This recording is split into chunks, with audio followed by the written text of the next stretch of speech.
Think of all the mature, responsible things you could be doing. Helping old ladies cross the street, proudly maintaining your yard, hanging with your folks, or cleaning your room. But get real, you'd rather be playing video games. You can rent them from Blockbuster. They've got more of the coolest new Nintendo, Super Nintendo, and Sega Genesis games for rent than anyone in the world. So dudes, why not get your games at Blockbuster? It's the mature thing to do. What is it? It's time to go back.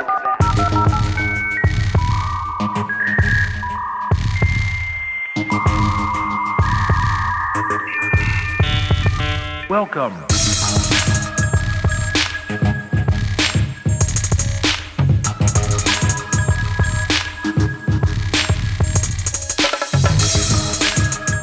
Welcome back to Generation S. It is a podcast about growing up in the 90s and the early 2000s.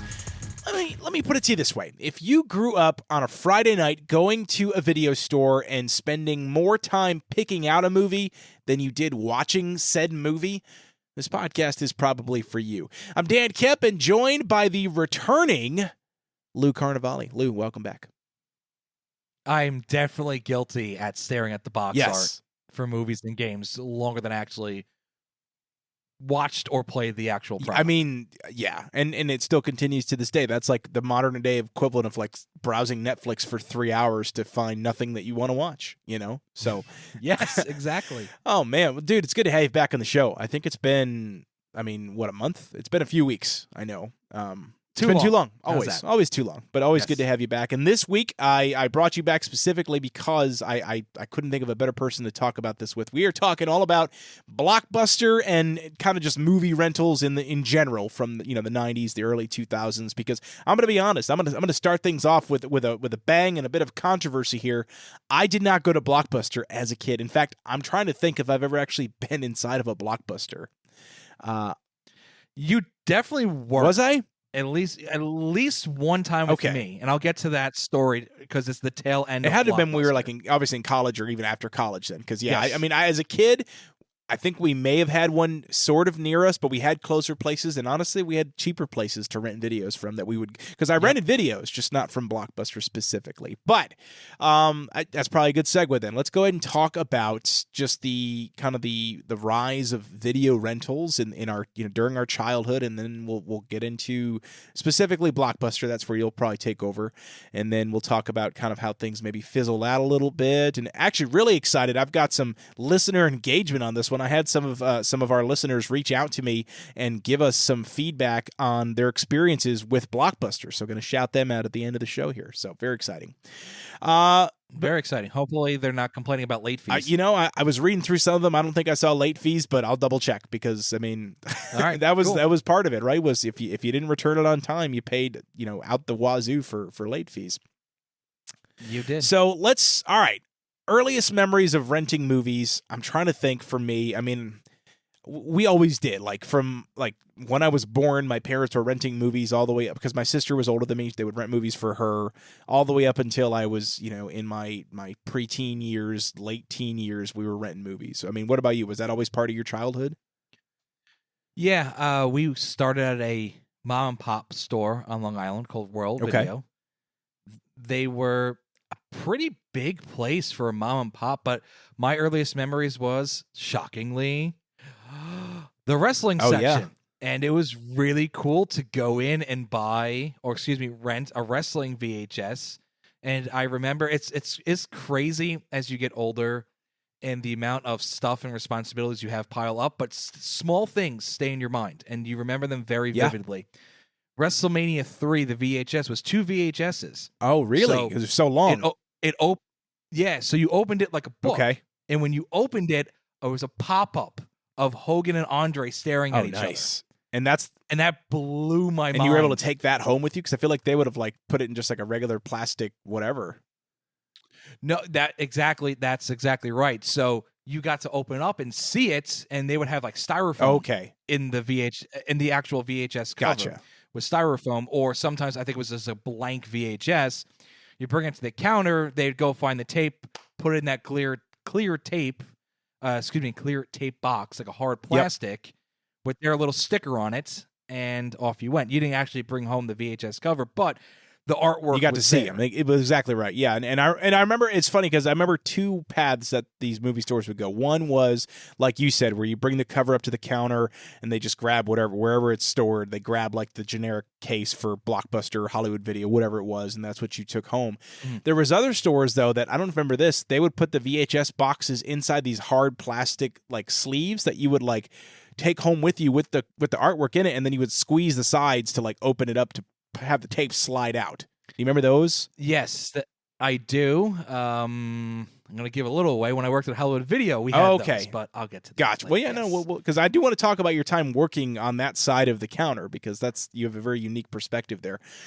But I mean, you think about it. I mean, movie rentals were around since the 80s. Basically, once people got VCRs and could play tapes at home, that's when VHS tapes really took off. So they're like the mid to late 80s, early 90s. It's funny you're mentioning the 80s. I was at a garage sale this weekend. They didn't have VHSs. They had Betamax Yeah, tapes. baby. That's what I had growing up. I have not seen a Betamax tape since we were in college, and our college professor went, "This is a Betamax tape." I go, "What the hell is that? I've never seen one. Never seen one before. Never seen one after. But summer of 2023, I just saw a Betamax in the wild." Dude, I had dozens of Betamax tapes. That's how I first saw Star Wars. I had never. We had a Betamax player, and that's how I watched it. Yeah. Crazy. So what's great about Betamax is that the quality of the video was much better than VHS. It was more expensive, so that's why I think ultimately VHS won out. That and porn, but that's a whole other story for a whole other day. But yeah, good for you, man. Betamax is great. I love Betamax. Very exciting. I thought of you right away. I go, I didn't text you about should. it. Now, You should have taken a picture of it. Yeah. Jeez.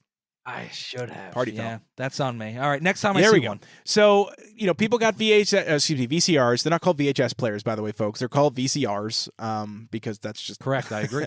But once those started really, getting into every household, people were renting movies, right? Because you could, even back then, it was not cheap or not expensive to rent a movie. I remember they would have like the 5 for 5 deal where you could get 5 movies, $5, 5 days. Like that was a hell of a deal.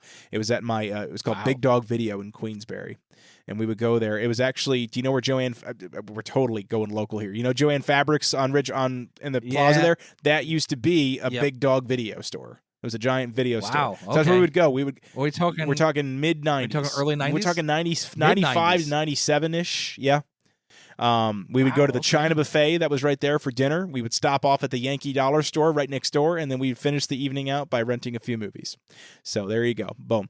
And hell, in my mid-30s, that sounds like an awesome It's night. amazing. Yeah, it really is. Right? I would do that in a heartbeat right now. The best. We're going to get Chinese food. We're going to go to a dollar store. We're going to go to rent some movies. Like, Yeah. yes. No, it was a hell up. of a Friday night. So, but yeah, and I feel like that's an experience that a lot of people shared, right? And it wasn't just the movies. It was the video games. Now, for me, I never rented video games. And again, I mentioned I really never went into Blockbuster. I never rented them at Hollywood Video or any of the other chains. I rented video games from the grocery store because that was the thing. You could rent movies and video games at like Price Chopper and Hannaford. Do you remember that at all, or probably not? No, never had that by me. So that was totally a thing. That's how I rented all with Sega and Nintendo was all we rented. Because by the time we had like PlayStation, we weren't renting games really anymore. Honestly, we were getting them and playing whatever we owned. We weren't really renting any games at that point. But what about you? What was like the first system that you rented games for, and was it at Blockbuster? I think it was because I went to the mom and pop video store. I don't remember them having games, and if they did, I think they were kind of expensive to even rent. My first job ever was working at a baseball card store, and I was like 10 or 11, so we're talking like 94, 95, 96, somewhere in there, give or take.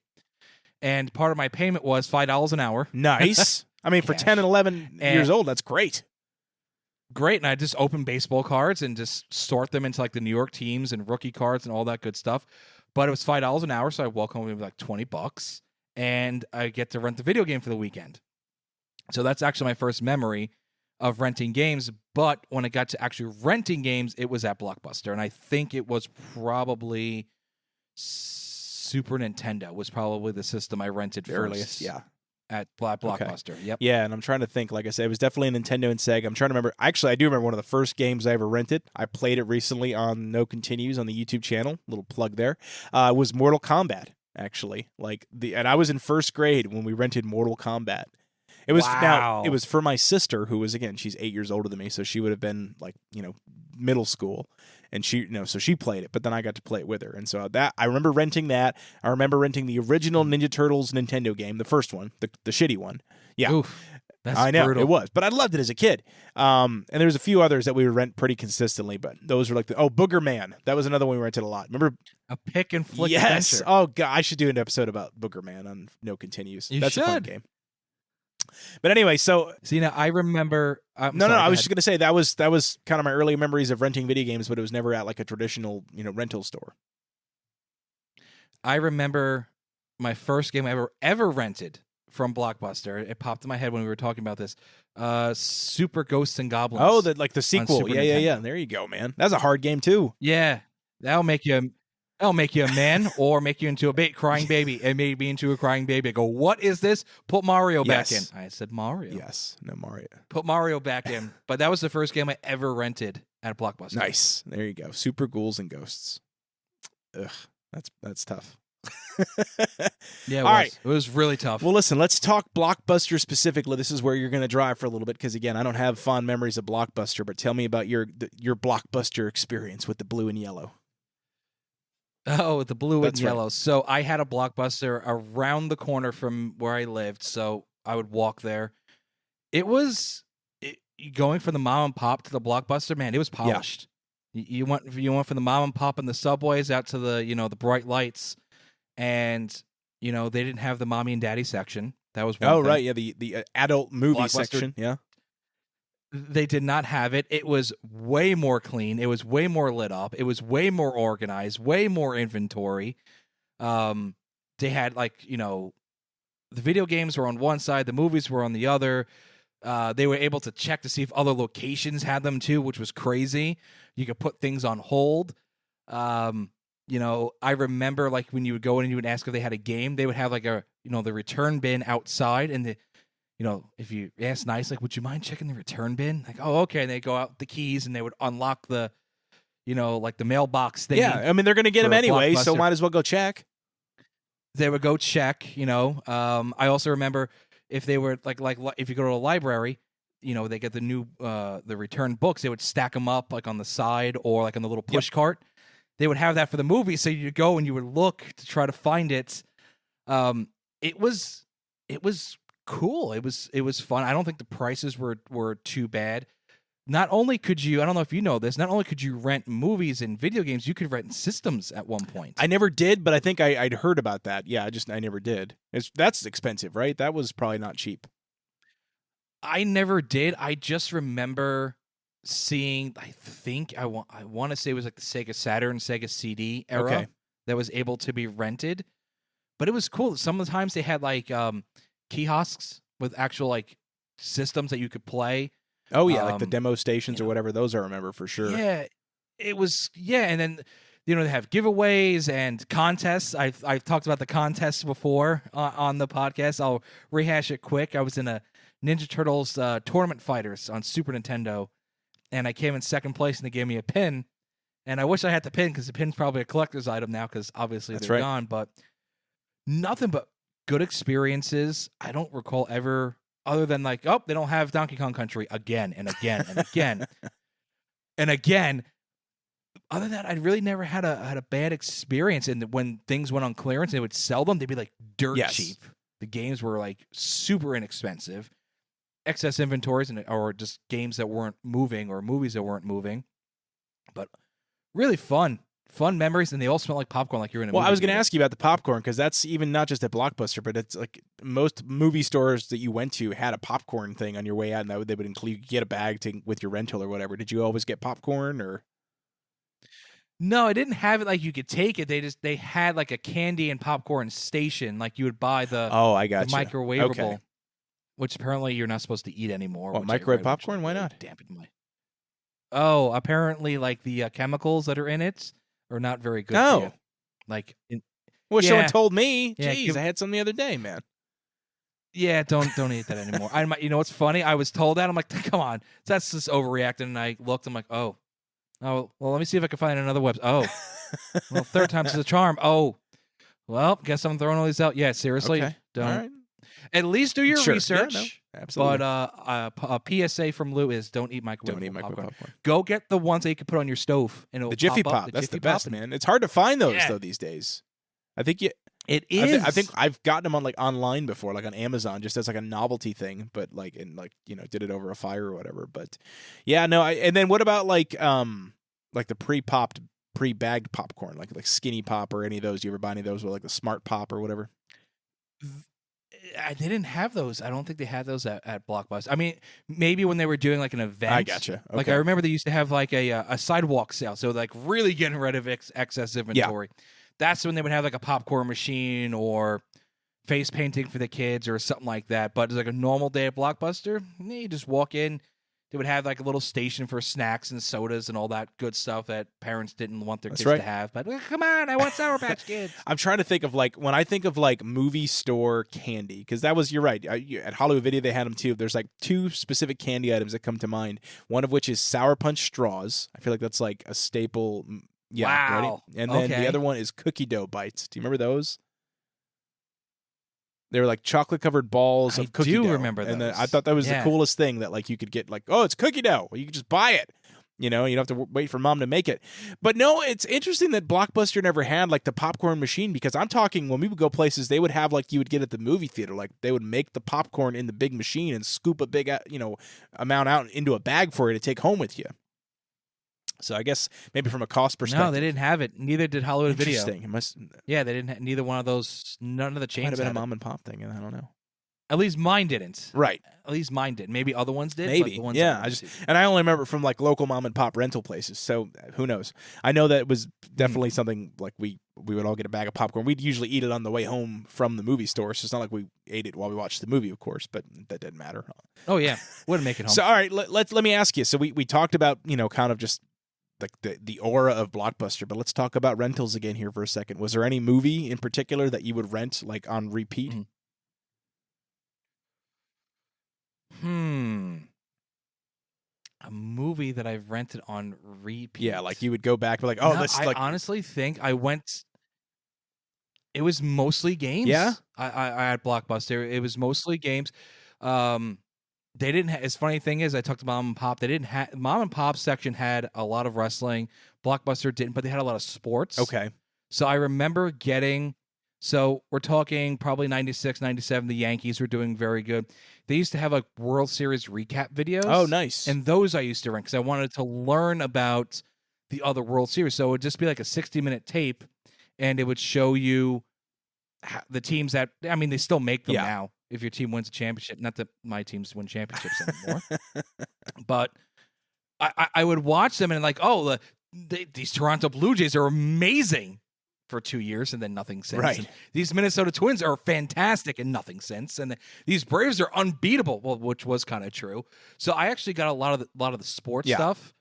Not until I got older and I worked at Hollywood Video, and I'll say why when we get to that point.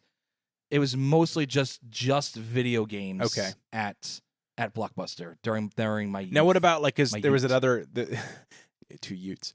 That was the other, like the mom and pop shop. Like, so like for me, I can remember renting, because I rented a lot of movies. There were certain movies that I rented on repeat. I can think of two right out of the gate that I rented all the time. One of which was a movie called Drop Dead Fred. You ever heard of that movie?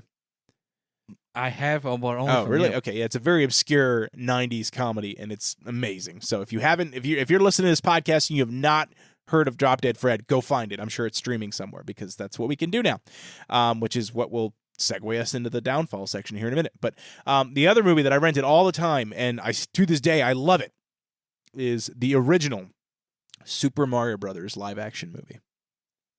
Really? Love that movie to death. Like, I will defend that. I own it to the Wow. point where, like, in the last 6 months, I bought it on DVD. Now, let me ask you something. Buying it on DVD, is it more expensive because less people are buying it? Surprisingly, no. I think I Or paid is $4 for it. Isn't it Yeah. crazy? I'm going to go on a mini soapbox for a second. Remember we were in college and we were still using the zip Yes, drives? oh yeah, And we had to record our shows on cassettes? I do. Okay, but that was dated technology and nobody was using it anymore, but it was actually more expensive because less were being Yes. produced.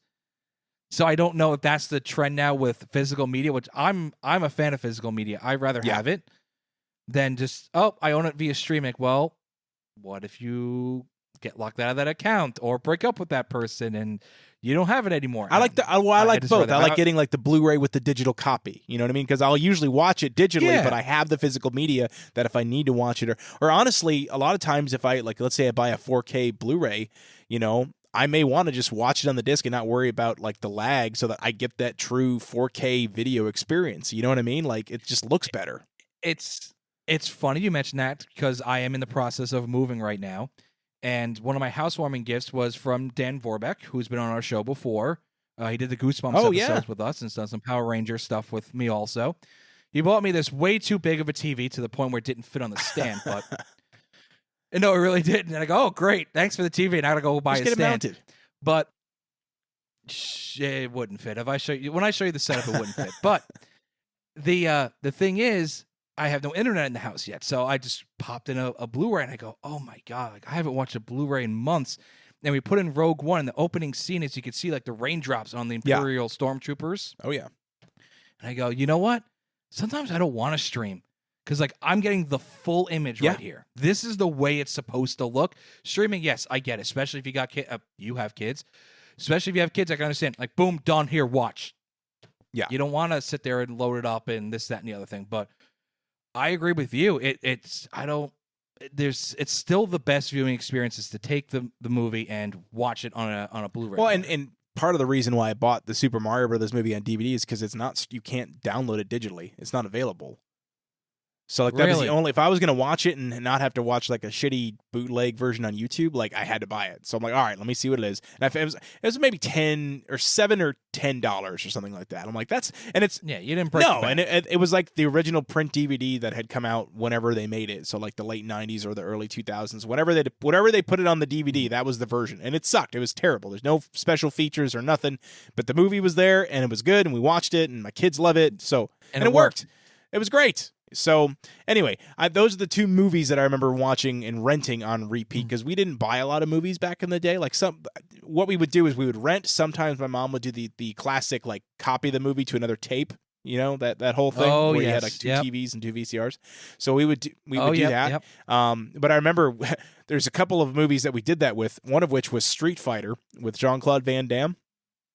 Still have never seen it. Oh, dude, you got to watch it. It's so bad. I know it's terrible, but it's so fun. We should do like a review on it. It's terrible of me that I've. No, the movie's terrible too. You were right the first time. But no, we should watch it and totally review that for the podcast because it's terrible. Twist my arm. But that was one of those movies that on the tape had like the anti-piracy something or whatever. Because when you would record, if you recorded a movie that had anti-piracy, when you would play the copied version, it would go light. It would go dark, it would go light, and it was very distracting. The same thing happened. She tried doing that with the original Star Wars trilogy. We rented that one time, and she tried copying it, and it would just go light and dark. So you could watch it, but it just looked like shit. Like they literally put it was like an analog anti-piracy thing on the tape. So, I did that in end of high school and in beginning of college. I had a DVD burner. Oh, yeah. I don't know if you remember that. I do. We used it. I remember. So I would get the WWE pay-per-views, and I would just, instead of buying them on DVD, I'll just record them on DVD. And it was primitive. I couldn't make auto chapters. It would just be like a chapter big in the middle of the match, like, oh, or like the next chapter is 2, 3. I'm like, oh, well, there goes that match. So, all right, let's, we talked about really kind of the glory days of renting movies. Oh, here we go. One other thing I want to cover in this whole era is, the golden rule. When you think of movie rental golden rules, what's the first one that comes to your mind? Be kind, rewind. There it is, right there. And so we actually had a tape rewinder. Wow. Did you have one of those? What, at my house? Yeah. No way.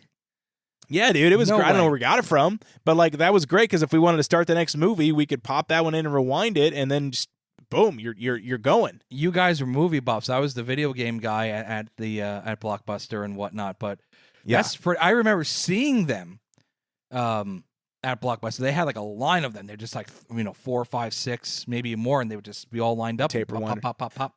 And they're so loud, man. Like I remember, like not only are they loud like throughout the rewinding like portion of it, but like when it stops at the end, it's like you don't know when it's going to happen, and it just goes click, and like just scares the shit out of you. Wakes you up, right? So it wakes you up. Let me tell you what, man. So yeah, be kind, rewind. We always were around our tapes. We were the good family that did that because they never did anything if you didn't, right? Like they couldn't charge you for it. They just no. be like, I think they may have threatened you to, but I don't think they could have. Well, they can't track that. Back then, they couldn't track that. Maybe now, but you're not renting them now. Well, come from the guy from Hollywood Video. Yes, you can. Oh, you did? Okay. And so would you make notes when you worked at Hollywood Video? No, by then it was mostly DVD. Oh, okay. It was like for every 10 movies that came in, it was an 8-to-2 ratio, 8 DVDs, 2 VHSs. Oh, okay. Yeah. So really it was kind of, Yeah, it was. Well, listen, that's a perfect segue because I do want to talk about, I guess we'll call it like the digital disruption, right? Where, not only did you get digital media on DVD and Blu-ray, but then that obviously very quickly blossomed into streaming and then really just no longer renting movies at all. But you, one of your first jobs in high school was to work at a Hollywood Video, which I mean, this is kind of where it started. I feel like, and correct me if I'm wrong, because you worked there, but is this where things kind of started to wind down as far as like traditional rentals? No, it was. So I started Hollywood Video in 2003, fall of 2003. Okay. So it was still strong. There was no streaming at all. No, there was no uttering of streaming. The closest thing that was going on was Netflix, but you had to, go online, pick out your DVDs, and then wait for them in the mail. Yes. So some people were doing it, but most people were like, well, why would I wait? I'm going to order it on a Monday. I'm going to get it by Thursday. Right. Meanwhile, I can just go down the road, drive 5 minutes, get the movie, come back home, and drop it off. So it wasn't really competition. I think it was towards the end of the golden age of the rental stores because the mom and pops, they were hurt. They were going out of business because of Hollywood Video and Blockbuster. Right. Because you had these, because they had better policies, they had more selection. Yes. Eventually they would have better deals on renting movies and bundles or whatever. Yeah. So, you could get it all there. You had the video games, you had basically everything you would need in one place. Yeah. And they would have more, like you said, more inventory of the new stuff. They would be more likely to have inventory of older movies because if the mom and pop gets 3 movies of Rocky, they're going to be rented. And they're going to get worn down, whereas Hollywood Video or Blockbuster is going to have 10. And let's say if half their inventory goes away because of just being broken down, they're going to have more of a selection. So exactly, it was towards the end of the golden age, shall we say, of that time period. So to give you an idea, this is during the PlayStation 2, GameCube, original Xbox era also. Okay. Yeah. Just, so early video 2000s. Games. Yeah, 03, 04. Prime conversation for our podcast. That's right. And, an 8-to-2 ratio of what came in was DVD over VHS. And those VHSs did have it was the box art with the hard plastic or the semi-hard plastic around it. And you would squeeze the side of it and shoot, it would shoot out. Yep. The DVDs had the purple, like a piece of purple plastic that went up where you would open it. With the entire length of it, so you couldn't go in and you couldn't open the DVD package to take the DVD out because everything was actually in the DVD case or the VHS case itself. Gotcha. Okay. So I had to you're renting your DVD. I would take it and kind of use this device to slice. I think it's like the clothing store thing, or like the tags on electronics or whatever. Yeah, it's similar. I think Best Buy still has them for new releases on video games. If you actually go to a Best Buy and buy a video game, they still have the cases and they'll open them. So that's what we did. And then in terms of tracking things, we would track things. Not so much to rewind because, again, VHS, who cares? Yeah. But when we would get the DVD, especially when they were dropped off in the bin, you would open up and be like, okay, you rented Bruce Almighty and you brought back American Pie. Right. And so, and it's, who did it because of whatever it was due, or was there maybe a tracking number on the side of it? Or whatever? Yeah, you would scan it back in and it would say, Joe Smith brought it in. You call up Joe Smith, like, hey, this is Lou with Hollywood Video. You rented Bruce Almighty and you brought back American Pie. please give us a call when you get a chance. 75% of the time, oh my God, I'm so sorry. Happens. Yeah. The other 25% never came back. They got a movie, or the worst was the games because those were way more expensive. Yeah. You know, they're renting Mario Kart on GameCube, and you're getting back, I don't know, Bubble Bobble or something like that. I don't know. Let's pick a random Some GameCube shitty game. GameCube Some game. crappy Yeah. game that they probably got for $10. So that hurt also. They didn't auto charge the cards. We said we were going to, but they never did. Yeah. But the account got flagged and they never came back. They weren't allowed to rent unless they paid, on top of the late fees and all that good stuff. Late fees. Well, and that's, late fees were... I remember toward the end of Blockbuster, they would advertise no more late fees. You could keep the movies as long as you could, because at that point, Netflix really was kicking ass with the mail-in DVD. Yeah, that's when Netflix really... Because they were I think they were overnighting them. And it was cheaper, and there was no late fees. And that's when we got into college. That was when, so we're talking 07, 05, 6, and 7. Yeah. That was the end of it.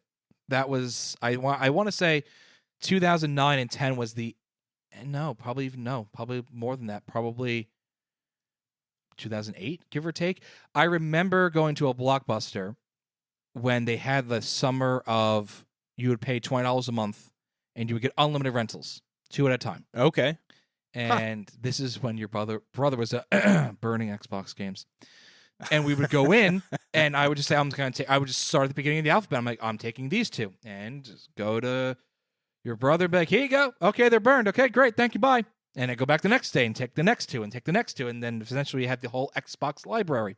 That's right. But that was it. That was the end of it. Because I remember seeing a big advertisement for Madden that year, and Brett Favre was on it. He just went to the Jets. So that was, I think, the last year we were in college. But that was it. And they just slowly died because they didn't evolve. They didn't change. And this was before streaming had even really taken off. Streaming is not... I think streaming put the nail in the coffin, but it was the mail-in DVDs that were cheaper, that you could keep longer, and more selection even, like at Netflix. Like, it rarely ever was not available on DVD. You know what I mean? For Netflix. Because I remember the first time I saw Netflix streaming was actually at your house, WrestleMania 27.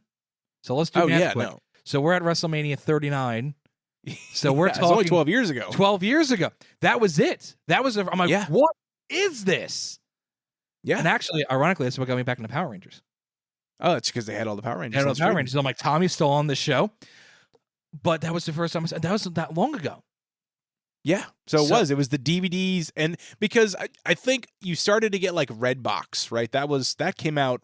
I mean, I've never used Redbox, honestly, maybe once, but like, how long has Redbox been around? Because I know Blockbuster came out with something similar toward the end, where like you go to a kiosk and you get the movie out of the kiosk, and then you bring it back to that kiosk, and they were all over like grocery stores and post office and stuff like that. Have you ever used any of those? I've used a Redbox, and I've used what's called DVD Express. They had those in Queens. Probably similar, yeah. Yeah, it's the same thing. You go and you swipe your credit card, you pick your movie, you get it for $1.50, and it's $1.50 a night. So you just plan on like, well, we're gonna watch it tonight, and I'll just bring it back tomorrow. It's on the way home. But I get it. It could be inconvenient if like, I forgot it, and I went to work, and I'm gonna get hit with another fee.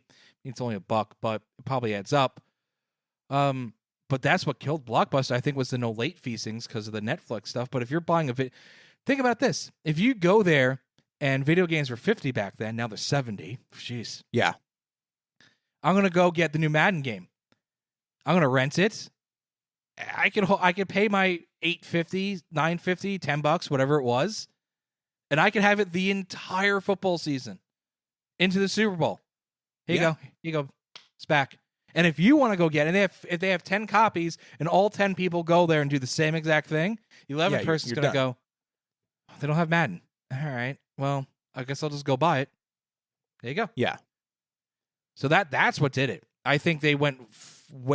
I think it was going to happen inevitably, obviously, but I think the no late fee thing actually hurt them quicker. They shot themselves in the foot with that.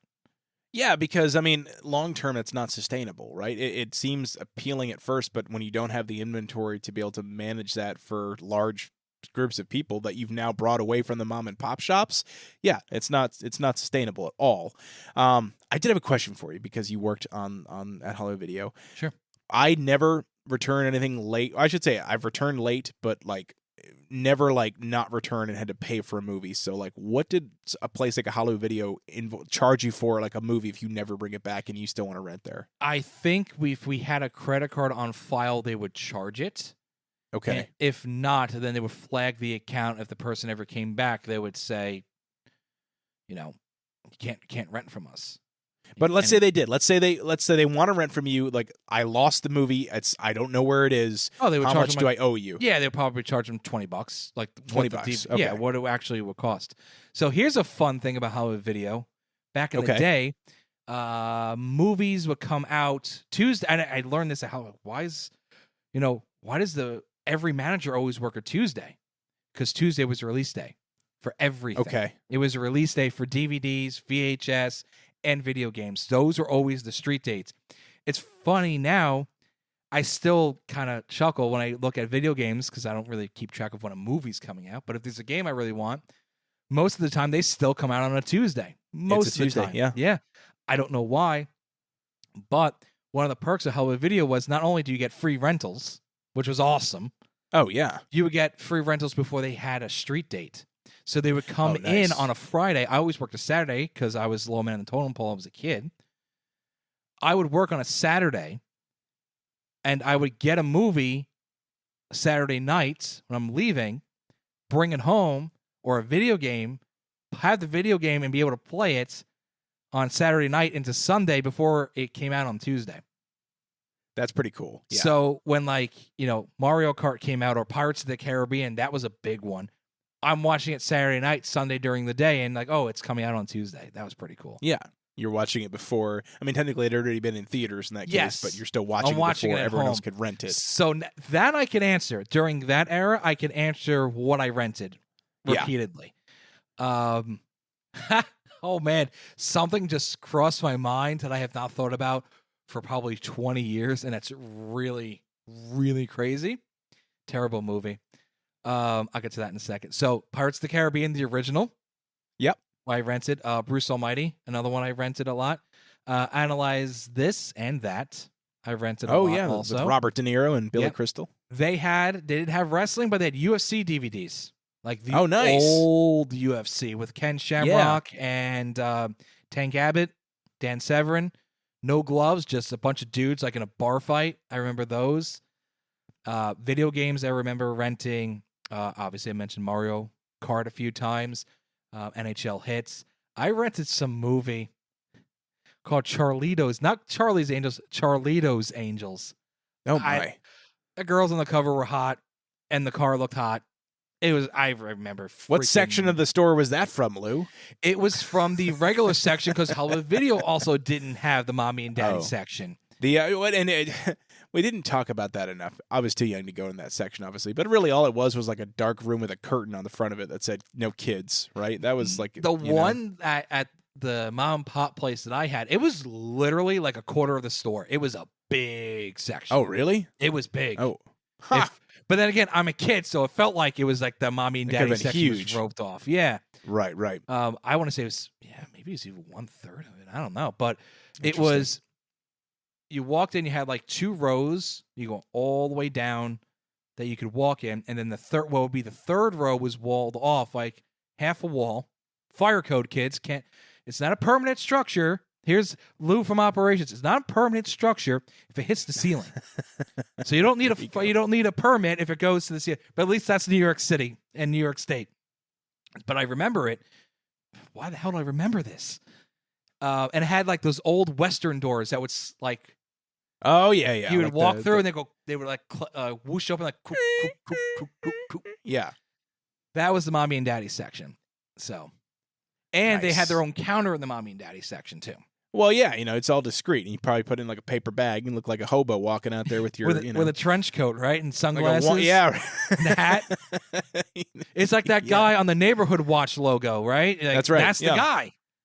He was the one renting porn at your local mom and pop video store. But that's folks. the thing. Okay, but again, growing up in Atlanta, they had standalone stores. Why would you go to the store where you're going to walk past the mom, walk past the kids, and go into the adult section where there's probably an adult store like right down the road?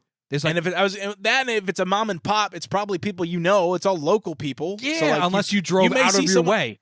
Right. In which case, just go to a store that's all they do. Is just Yeah. that is mom and pop or mommy and daddy stuff. Yeah, mommy and daddy stuff. I mean, Blockbuster and Hollywood Video, they did have like Skinamax level stuff, Oh yeah, that's whatever. but I don't even think Charlito's Angels. I gotta look that up now. As you're you talking, need to, because I've never heard of that movie. So I I need you to gotta- send me a picture of that. I'm gonna look it up as you say something super awesome while I look this up. Of course, and well, actually, that's a perfect segue because before we started recording, I did reach out on Facebook and to listeners to say, hey, listen, we are talking Blockbuster, we're talking movie rentals tonight, and so I want you to send me some of your best memories, and I will give you a shout out on the show. So, ergo vis-a-vis, I've got a few people I want to shout out here and talk about their stories. So if you don't mind, I've got the old Facebook pulled up here. So Jason in Atlanta, big listener to the show, by the way. He listens to every episode and lets me know, how I did. And actually, he's a big fan of my wife's episodes that she does on here too. So anyway, so Jason in Atlanta, I honestly just liked wandering around looking for new things to try. It's the equivalent of scrolling on Netflix, just like we were talking about earlier. Although I did get tricked a few times when I looked behind a DVD and they were all checked out. Ultimate heartbreak. It was also amusing to see a whole wall of the same DVD on release week, which I'm sure you saw quite a bit when you were working. Yeah, at Hollywood Video. and I would put them up, so you're welcome. There it is. All right, big shout out to Scotty Blaine up there in upstate New York. Love Scotty. He's great. Used to work with him at the radio station. So he said, before the WWE Network, I would rent all sorts of wrestling videos at my local stores and Blockbuster. I remember that's how I found out about UFC. I saw tapes and realized that it was real fighting and have been hooked on it ever since. See? There you go, Nice. man. Just There like we you. go. Andrew in upstate New York, Hollywood Video. Every Saturday night we would stop by, get 2 or 3 movies, popcorn, candy, and a soda. As I got older, about the time I started to rent games, mostly because the only game I wanted to own was Madden. I do miss those Saturday nights. See, I was talking about Madden, and if he was one of those Listen. guys that went there and they didn't have it, lost He the probably customer. wouldn't bought it. Yeah, there it is, man. Pedro down here in Atlanta. Shout out to Pedro. What's up, buddy? So for him, it was Pizza Hut and Blockbuster Friday nights. Those were his childhood memories. Mm-hmm. He would hang around that store for probably about 30 to 40 minutes before something unique that he hadn't seen before showed up on the shelves. And really, there was just something peaceful and settling about that process. Those were the days. I agree. Yeah, man. Todd in Arizona, when the movie or video game that you wanted was rented out, going to the desk and asking the clerk to check the recently returned videos. Right? To I find said the that. one. Yeah. This is we have so much in common, guys. To find the one that you want was an awesome feeling. You felt like you knew the cool insider moves to get the stuff you wanted there. Let's see. Hold on a second. I can go one step further with that because I've been on both Yeah. sides of the desk. And when you got really comfortable, like, hey, can you do me a favor? Can you put a note in the system when it comes in? Give me a call. Would you mind holding it? Okay, great. And sometimes people would tip you. Yeah. Usually for the games, for the kids. Like if their kid wanted Sure, a game yeah. and you're like, listen, I don't want to spend $50 on a stupid game they're probably not going to play. I'd rather rent it for $10. Please give me a call when it comes in. Sure thing, Mrs. Smith. Mrs. Smith, Mario Party came in. Oh, great. There you go. They give you like $5 or something like that. Sweet. There you go, man. Good deal.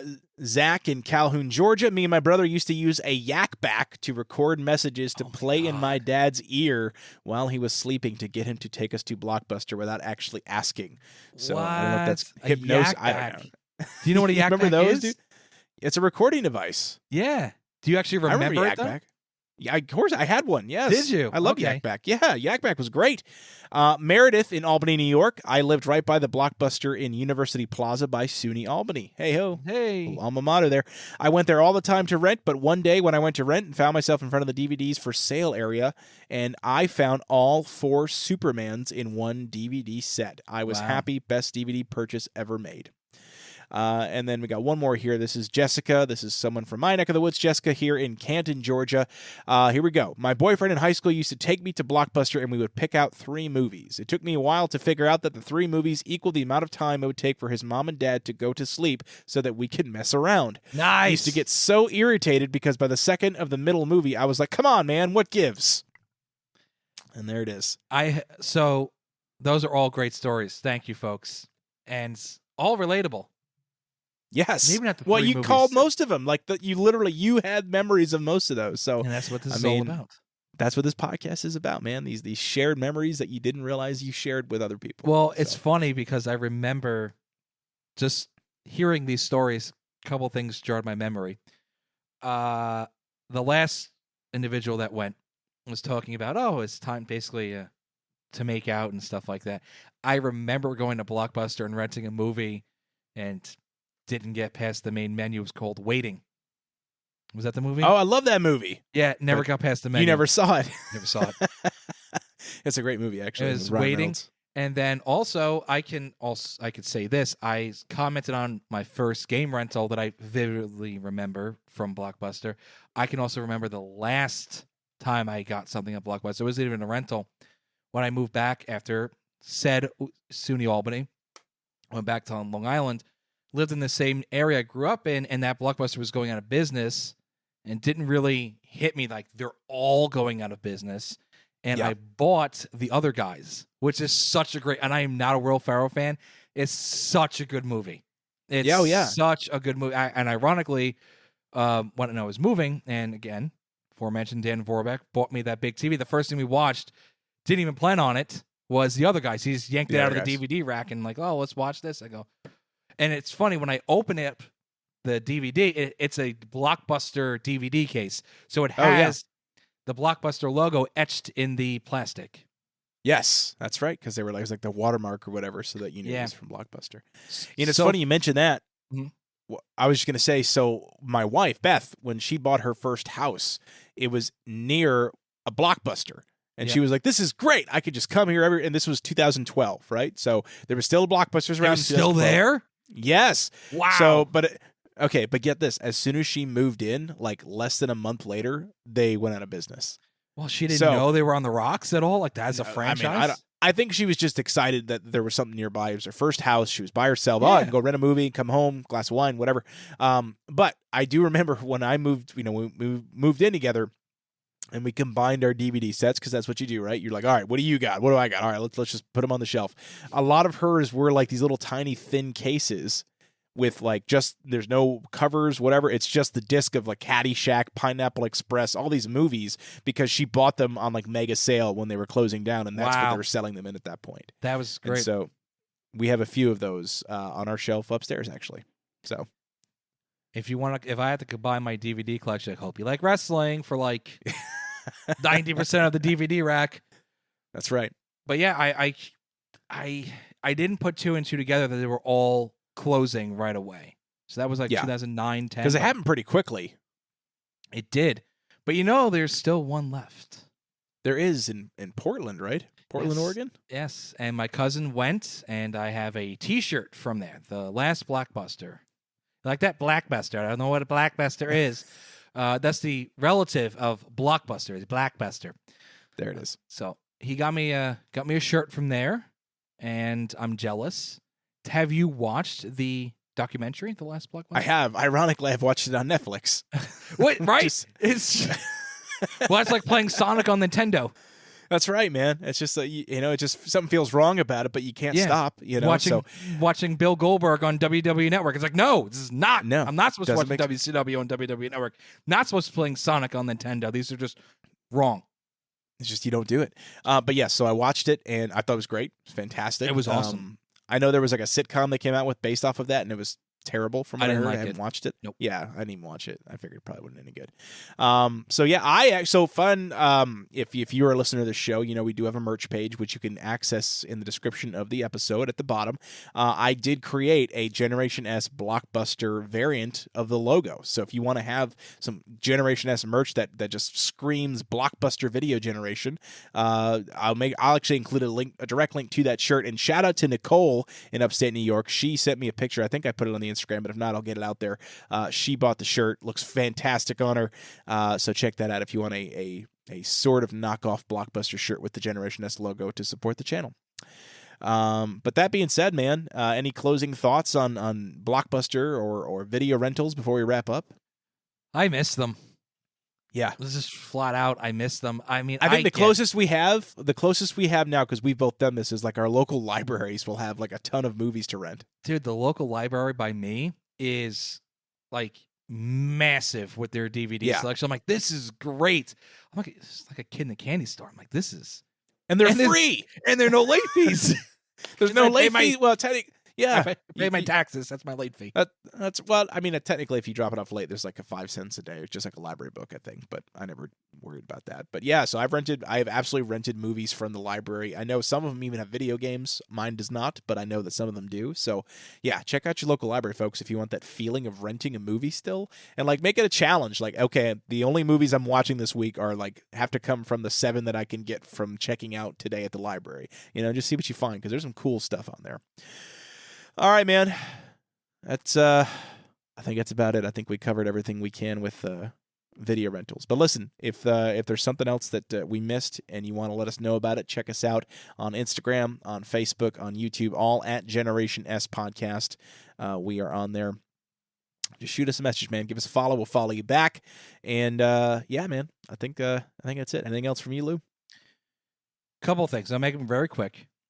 Okay. It was just as you were talking, you probably saw me look at my phone, because Blockbuster still has all merchandise and stuff like that out. Apparently, in March, the website became active again. So I don't know what they're doing.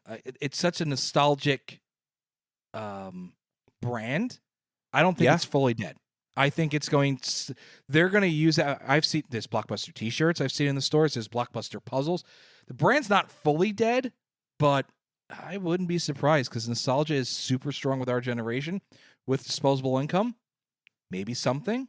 I don't know. It's like small little little tiny versions of like the full ones or whatever. They Or probably what about won't an do, actual full stores. What about actually just a movie theater instead of you have AMC and Regal and that'd Lowe's? be cool. You have Blockbuster movie theater. Yeah, that would be great.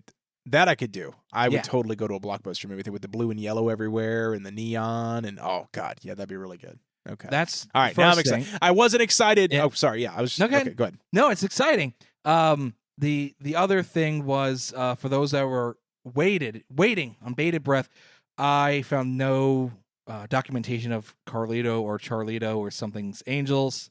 Could not find anything. If you're able to, please let us know for my own sanity that I'm not insane. Yes. I don't know. Again, reach out to us on social media, Instagram. I have Facebook. No idea. And finally, as customary, Dan, what's more likely to happen? Blockbuster reopening in some way, shape, or form, or the New York Jets winning the Super Bowl this year? I see myself sitting in a Blockbuster movie theater drinking a Surge soda sooner than I see the Jets winning the Super Bowl. Wow, a Surge soda. Yeah, that's right. Okay. I went there. All right. We'll see what happens. All right, guys. Thank you so much for listening. Lou, as always, thank you for coming on the show. Love having you. No problem. Thank you very much for having me. Absolutely. And with that, make it a Blockbuster night. We'll talk to you soon. Goodbye.